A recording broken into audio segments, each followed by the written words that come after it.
तमाम व्यूअर्स खे अस्सलाम वालेकुम। मुंहिंजो नालो लियाकत अली जमाली आहे ऐं तव्हां मुंहिंजो चैनल जमाली टीच ॾिसी रहिया आहियो।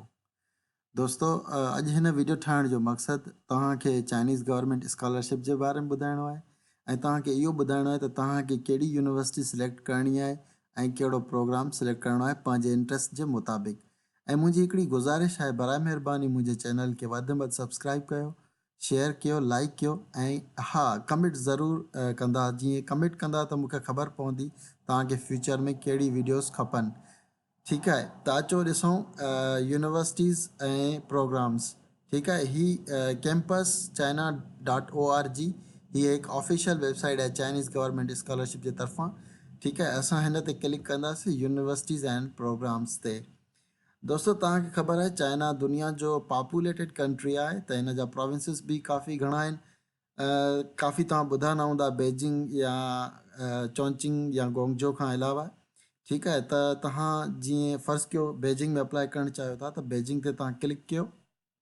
ठीकु आहे, जीअं तव्हां बेजिंग ते क्लिक कंदव त बेजिंग में जेके बि यूनिवर्सिटियूं आहिनि उहे शो थींदियूं हिते।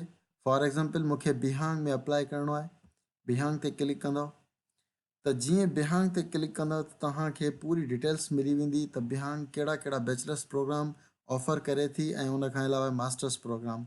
उन जो प्रोग्राम जो टाइटल, नालो, ठीकु आहे, तव्हांजे इंट्रस्ट जे मुताबिक़ तव्हां सर्च कयो ऐं हिन ते ड्यूरेशन बि लिखियलु आहे, घणा साल जो प्रोग्राम आहे ऐं लैंग्वेज, इंस्ट्रक्शन लैंग्वेज जेका तव्हांखे पढ़ाई वेंदी, कोर्स जंहिंमें पढ़ायो वेंदो उहो बि लिखियलु आहे ऐं फीस जेकॾहिं तव्हां सेल्फ ते, जेकॾहिं तव्हांजी स्कॉलरशिप थी वञे त हीअ फीस जेका आहे चाइनीज़ गवर्नमेंट पाण पे कंदी, तव्हांखे हिन जी पे करण जी ज़रूरत न आहे ऐं तव्हांखे कुझु स्टाइपेंड वग़ैरह बि मिलंदो। ठीकु आहे, उन खां पोइ तव्हां मास्टर्स प्रोग्राम ॾिसो।